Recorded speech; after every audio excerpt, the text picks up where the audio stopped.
रोज एक नई कहानी देखने के लिए चैनल को सब्सक्राइब करें और बेल आइकन दबाना ना भूलें। रमा अपनी बहू और बेटे के साथ बहुत खुशी खुशी रहती थी, लेकिन ये खुशी ज्यादा समय की नहीं थी। रमा की दूर की सहेली की बेटी नीतू उसके घर आती है और बोलती है, आंटी जी नमस्ते। पहचाना मुझे? मैं आपकी सबसे अच्छी दोस्त की बेटी नीतू हूँ, याद है ना? अरे हाँ बेटा, तुझे कैसे भूल सकती हूँ मैं। तू ही तो है जो मेरे बेटे से भी ज्यादा पसंद है। और बता, आज यहाँ कैसे आना हुआ? घर में सब ठीक है ना? और वो तेरी माँ ठीक है ना? अरे आंटी जी, आप भूल गई? माँ ने आपको कॉल करके बताया था ना, मेरा यही कॉलेज है, इसलिए आपके घर पर ही रुक जाऊँ। आपसे बात हुई थी, आप सब भूल गई क्या? अरे हाँ, मुझे याद नहीं रहा, मैं भूल गई थी। अब तूने बताया तो अब जाकर मुझे याद आया। तूने बताया नहीं, तेरे घर में तो सब ठीक है ना? और तेरी माँ ठीक है ना? हाँ आंटी जी, सब ठीक है घर पर। आप बताइए, यहाँ सब ठीक तो है ना? और मैं यहाँ आ गई हूँ तो किसी को परेशानी तो नहीं है ना घर में? अगर आपको कोई परेशानी है तो बता दो। हाँ परेशानी तो है, लेकिन तेरे यहाँ रहने से नहीं, बल्कि तेरी ये सब बातें सुनकर हो रही हैं। तू मेरी सबसे अच्छी सहेली की बेटी है, मतलब मेरी भी बेटी हुई ना, तो क्या परेशानी होगी मुझे? दोनों बात ही कर रहे होते हैं कि इतने में रमा का बेटा प्रेम भी वहाँ आ जाता है और बोलता है, अरे माँ, ये नीतू है ना? मैं इसे बचपन में मिला था, लेकिन अभी तक याद है इतनी लड़ाई जो करती थी मुझसे, जब देखो मुंह बना के रहती थी, और अब देखो कितनी अच्छी लग रही है। हाँ तो मेरा मुंह बना रहता था, तो तुम भी तो जब देखो मुझे चिढ़ाते रहते थे। और आज मैं यहाँ इतने समय बाद आई हूँ तो मेरी टांग खींच रहे हो। थोड़ी तो शर्म करो, बीवी बच्चे वाले हो गए अब तो तुम।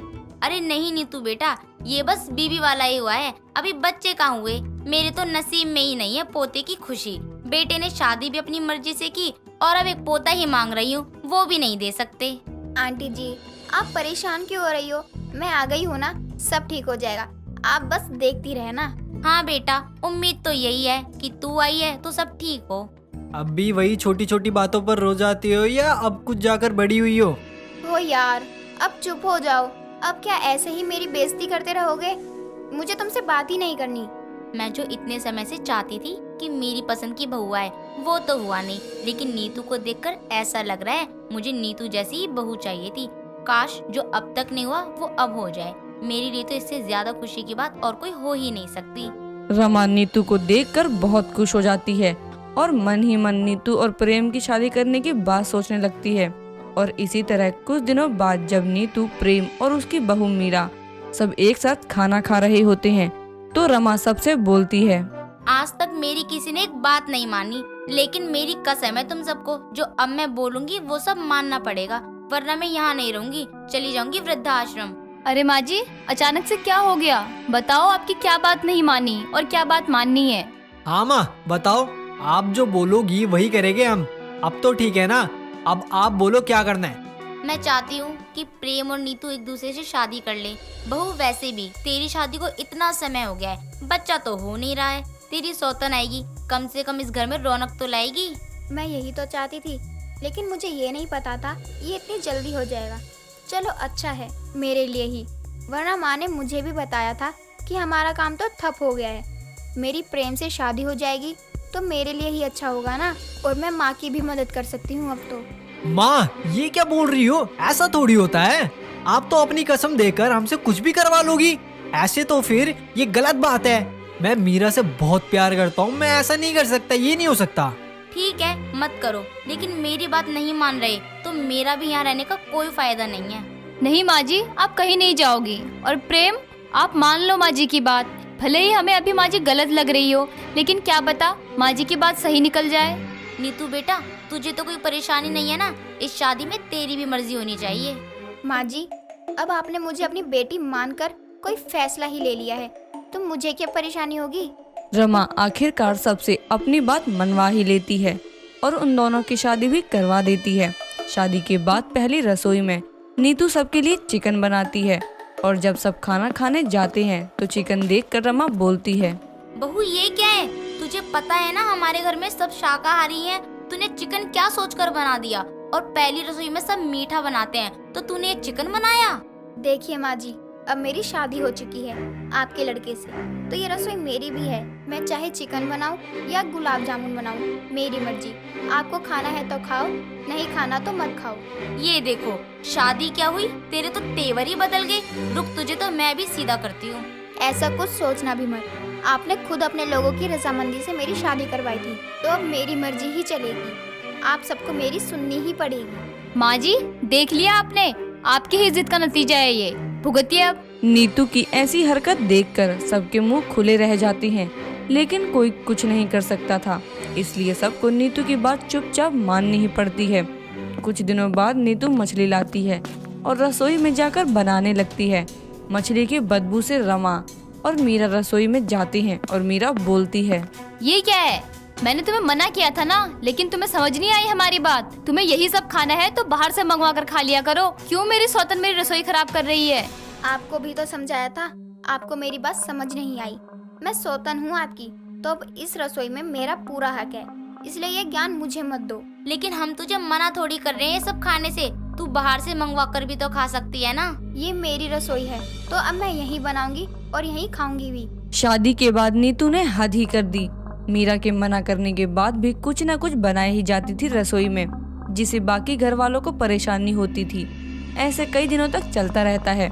कुछ दिनों बाद नीतू की सौतन फिर से रसोई में अपनी मर्जी का खाना बनाने जा रही होती है। तभी ये देखकर मीरा अपने आप से बोलती है, बहुत हो गई मेरी सौतन की रसोई, अब तो इसका नाटक खत्म करना ही पड़ेगा। रोज का ड्रामा हो गया है इनका, रसोई को पता नहीं क्या समझने लगी है। मीरा नीतू पर पूरे दिन नजर रखने लगती है और एक दिन नीतू अपनी माँ से बात ही कर रही होती है कि वो जिस काम से आई थी वो काम हो गया है और घर को अपने बस में करने की बात कर रही होती है। ये सब बात की वीडियो बना लेती है। फिर जब नीतू उसी शाम को रसोई में चिकन बनाने के लिए जाती है तो उसके पीछे मीरा और रमा भी जाती हैं और वहाँ जाकर मीरा बोलती है, बस करो मेरी सौतन, अब मैं इस घर में अपनी सौतन की रसोई को और नहीं चलने दूंगी। हाँ मीरा, सही बोल रही है, बहुत झेल लिया हम लोगों ने तेरी रसोई को, बस अब और नहीं। तुझे मैंने बहू बनाया था, लेकिन तू तो मेरे घर का ही नाश कर रही है। अच्छा तो कर क्या लोगे? आप दोनों ये बताओ ना, आप लोगों ने जो किया था अपनी मर्जी से किया था, और अब आप लोग जब कुछ कर ही नहीं सकते तो बिना बात के टाइम क्यों खराब कर रहे हो? तुम बोल तो सही रही हो कि टाइम खराब हो रहा है, लेकिन ये पूरा ठीक नहीं है। तुम्हें ये बोलना चाहिए था कि अब मेरा टाइम खराब चल रहा है। क्या मतलब है आपका? यही कि जो आपने हमारे घर आकर ये अकड़ने का प्लान बनाया था और अपनी माँ से बात कर रही थी ना, वो सब मैंने वीडियो बना ली है। इसलिए हमने नहीं बल्कि तुमने ये सब किया है, और अब ये मेरी सौतन की रसोई बंद। तुम मेरी बात मानो और ये घर छोड़ दो, वरना अब तुम्हारी रसोई जेल में ही होगी। ठीक है, आप लोग कुछ मत करना, मैं जा रही हूँ। मीरा की बात सुनकर नीतू घर से चली जाती है और मीरा अपनी सौतन की रसोई को हमेशा के लिए खत्म कर देती है। उसके बाद अपने परिवार के साथ खुशी खुशी रहती है। पूजा अपने लंबे घने बालों से बहुत प्यार करती थी। बचपन में रपुंज़ल की कहानी सुनकर उसे भी घने लंबे बालों का शौक हो गया था। ऐसे ही संडे के दिन वो सो रही थी, तभी उसके कमरे में उसकी माँ लता आती है और जगाते हुए कहती है, अरे पूजा बेटा उठ जा, सुबह हो गई, 10 बज रहे हैं, कितना सोएगी? उठ बेटा। माँ सोने दो ना, आज संडे है वैसे भी। नहीं, थप्पड़ मारूंगी, चल उठ। एक तो 10 बज रहे हैं, ऊपर से तूने परसों कहा था कि मुझसे बालों की चंपी करवाएगी।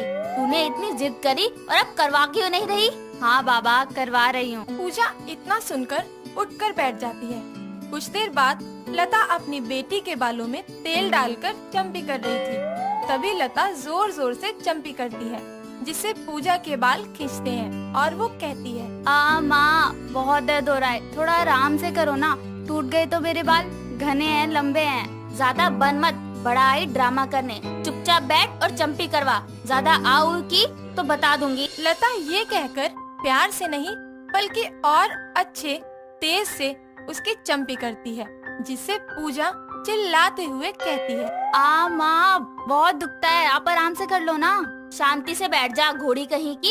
इतने लंबे बाल कर लिए हैं, लेकिन इनकी केयर तेरी माँ करेगी। लंबे बाल करने का शौक है, जब तक इनकी चंपी नहीं करेगी अच्छे से तो ये और कमजोर हो जाएंगे और टूटने लगेंगे। फिर बाल पकड़कर रोती रहेगी और कहेगी, माँ मेरे बाल टूट रहे हैं, और तेरे बालों से तो चमक भी चली गई है। कल सर में अंडा लगा कर रखियो आधा घंटा, समझी? चमक भी आएगी और बाल सॉफ्ट भी हो जाएंगे। सुनाई दे रहा है या नहीं? हाँ माँ, सुन लिया। अब तो छोड़ दो, कितनी देर हो गई, मेरी गर्दन दुख गई चंपी कराकर। हाँ ठीक है, जा, और ये जूड़ा खुलना नहीं चाहिए। पर माँ, मैंने जो कह दिया सो कह दिया, चल निकल अब। पूजा अपने कमरे में जाती है और मिरर के आगे खुद को देखकर कहती है। माँ ने प्यार से मेरे बालों में ठूस ठूस कर ऑयल डाल दिया। देखो तो मैं कितनी चंपू लग रही हूँ। अब कल मुझे पार्टी में जाना है। अगर बालों से ये तेल नहीं निकाला तो मेरी बेइज्जती होनी पक्की है। ओ नो, कल तो माँ ने मुझे सर में अंडा डालने को भी कहा था। नहीं किया तो माँ खुद ही कर देंगी। हे भगवान, अब मैं क्या करूँ? माँ की बात तो मुझे हर हाल में माननी पड़ेगी। ऐसे बोलकर वो मैगजीन पढ़ने लगती है। अगले दिन उसे अपने बालों में अंडा लगाना पड़ता है। कुछ देर बाद वो अपना हेयर वॉश कर लेती है, जिसके सूखने के बाद वो अपने बालों को छूकर कहती है, हाय, मेरे बालों में से कैसे अंडे सी महक आ रही है। ये तो मुझे बर्दाश्त ही नहीं हो रही। लेकिन छूने पर तो कितने सॉफ्ट भी तो लग रहे हैं यार। पार्टी में जाने के लिए 2 घंटे हैं। जब तक क्या करूँ? माँ से पूछूंगी तो वो खुशबू के लिए चमेली का तेल लगा देंगी। मुझे खुद ही कुछ करना पड़ेगा। ये बोलकर पूजा रेडी होकर कॉस्मेटिक के शॉप पर जाती है और वहाँ जाकर बोलती है, भैया कोई हेयर स्प्रे होगा जिससे बालों में खुशबू आ सके? जी हाँ, ये होगा, इसे ट्राई कीजिए। मैम, ये स्प्रे आपके बालों को सेट रखेगा। इसकी फ्रेग्रेंस भी बहुत अच्छी होती है। इससे आपको 2 फायदे होंगे, आपके हेयर फिक्स रहेंगे, प्लस खुशबू भी अच्छी आएगी। ओके, थैंक यू भैया, आप ये दे दीजिए। कुछ देर बाद वो घर आ जाती है। अपने बालों पर उस हेयर स्प्रे को लगा लेती है, जिसके बाद उसके बालों से बहुत अच्छी खुशबू आती है। पार्टी में जाने के लिए वो रेडी होती है और खुद को मिरर में देखकर कहती है, वाह पूजा वाह, तूने तो माँ की बात भी रख ली और पार्टी के लिए भी रेडी हो गई। इस स्प्रे से अच्छी खुशबू आ रही है। अब मैं रेडी हो जाने के लिए बालों को ऐसे ही खुले करके जाती हूँ। कुछ देर में वो पार्टी में पहुंच जाती है, जहां डांस हो रहा होता है।